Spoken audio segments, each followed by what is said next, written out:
Yo, what's going on with your boy Pat? I'm back with another video today on the YouTube channel. Today's video, I'm going to show you guys a full ranking of the best MSP cards in this new event, the off the charts event, as well as some underrated base cards that you can also go ahead and snag to help, complete your team or just complete the objectives and make your objectives easier to get a free MSP. Drop a like, subscribe to the channel if you guys new. Appreciate that support you guys been giving to me. You can, again, just like previous events, it takes 4 collectibles to make their base MSP card. Then you're going to need 15 tokens to get their 86 MSP. Now, keep this in mind, boys. You can make a free MSP card. So you get 2 free collectibles from playing, from playing Hot Moments and the objectives. You get only 2 collectibles. Then you got to make 2 yourself. Or if you wait for week 2, you can make it for free. It's pretty stupid if you ask me. I would say if you know you want to make a week 1 MSP, get the 2 free collectibles through the objectives, then make them the 2 from your collection, get the free MSP. Don't wait for week 2 because who knows? You're taking a gamble. Week 2, you might not get the card you actually want. So that's what I say. You can also make them for free by the tokens, but I would say don't worry about the tokens right now. You can do that in week 2. So let's go right. All right, guys. Last on the rankings is going to be Henrik Lundqvist. The biggest reason why I have him last is I'm just not a big fan of making goalie MSPs unless it's your favorite team or your favorite player. Now, that's a big disclaimer I want to give you guys. Don't get offended by this video, okay? If you have a favorite player or a favorite team, always build that card, okay? The thing about Ultimate Team is it's about having fun, right? If you have a certain player that you love, that's your favorite player, your favorite team, and you see their MSP, go ahead and build them, right? Don't let me or any other YouTuber tell you, oh, this card's bad, don't build it, right? Like, in a ranking video, yes, I have Henrik Lundqvist last just because he's a goalie. He's not particularly anything special. It's not like, oh, you need to go build this card for a casual player, right? That's why he's last. But if he's your favorite player or you're a New York Rangers fan, go ahead and build him, okay? Don't take my opinion or any of the other YouTubers' opinion. Build him, all right? That's the thing about Hockey Ultimate Team. Play the way you want to play. That's the beauty of Hockey Ultimate Team. You can make the cards you want on your team, all right? Just because someone's saying, oh, this is the best card in the game doesn't mean you have to go build them, okay? Just want to get that off the way. But that's going to be Henrik Lundqvist. It's just because he's a goalie and he's under 6'4". There's just better options in the game, in my opinion. But, again, if you're a Rangers fan, go ahead and build him. All right, next up, I got PK Subban. Like I said, I actually think PK Subban is a very good MSP card.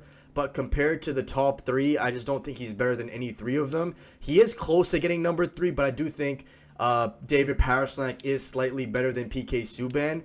He is still pretty damn good, though. Don't get me wrong. If you're a Montreal Canadiens fan and Subban was your favorite player, go ahead and build him. Like, this is a good card. He's, right-handed D-man, 6 foot, 2-way defenseman on him. He's got gold 1T. 87 speed, 88 endurance, 86 acceleration.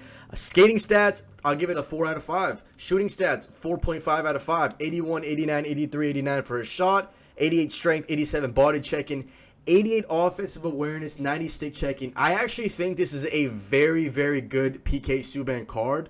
And that's why I feel like EA has been cooking with these MSPs, because in previous years, like NHL 24, for example, there used to be maybe 1 or 2 good MSPs, and the rest of them used to be dog. They used to be horrible, right? I'm not trying to get demonetized, but they were dog poop, the rest of the MSPs. This year, I would say at least 4 out of the 5 are all decent MSP cards that you can build. Like, PK Subban is like, honestly, he's not even number 4. He's tied for number 3. And I think I might start changing the way I make these videos. Instead of rating them top 5 MSPs, I might just put them on a tier list, because I think Subban is a tier 2 type of player for this MSP. Like, he is a good card. I hate to say it. Yes, he's number 4 on my list, but this is a good card. His stats are good. But the problem is, I think Erik Karlsson, I don't know. I actually think Subban might be better than Karlsson, though. I'll be honest. I think PK Subban is better than Erik Karlsson from last week's MSP. I think Makar is better than Subban, but this is a solid build. He's kind of like a Mike Green. Definitely give this a try. Let me know how he goes. All right, number 3, I got David Pastrnak. He comes with Sniper 4, which is one of the most common abilities in the game. He also has Swipe. Again, Gold Swipe. I don't think it's the best ability in the game, but it is what it is. 90 speed, 89 acceleration, 89 agility. Endurance is kind of low at 82, but he's got, again, a very, very good shot. 94 slap shot accuracy, 88 slap shot power, 95 wrist shot accuracy, and then 88 wrist shot power for this card. Again, a very, very good shot on him. He also has 92 offense awareness, 91 deking, but that's kind of pretty much it, though. He doesn't have good strength on him. Not very a good defensive card. He's just a pure winger to put on the left wing. But that's David Pashnak's card right there for you guys. Again, I think him and PK Subban are very, very close. I actually have them tied for number 3. Both of them are in the same tier, in my opinion. Both Subban and Pastrnak are on the same tier for this MSP. Guys, next up, I got Sidney Crosby. I think he's the second best MSP card, and I actually think he's a must-make. To me, he's tier 1 MSP card. He's a perfect centerman for you guys. 88 faceoffs, 89 stick checking, 88 defensive awareness.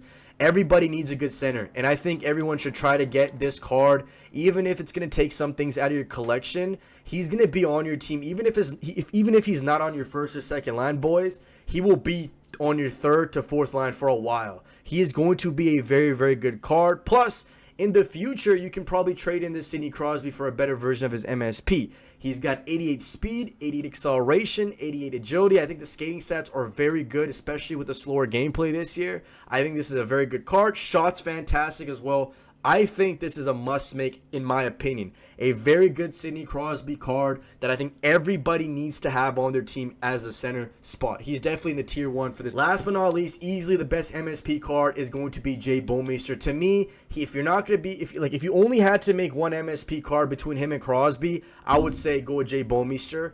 But if you have the privilege to build 2 MSPs this event, build Jay Bouwmeester and build Sidney Crosby. And I'll talk about that a little bit later. Let's first just break down this card.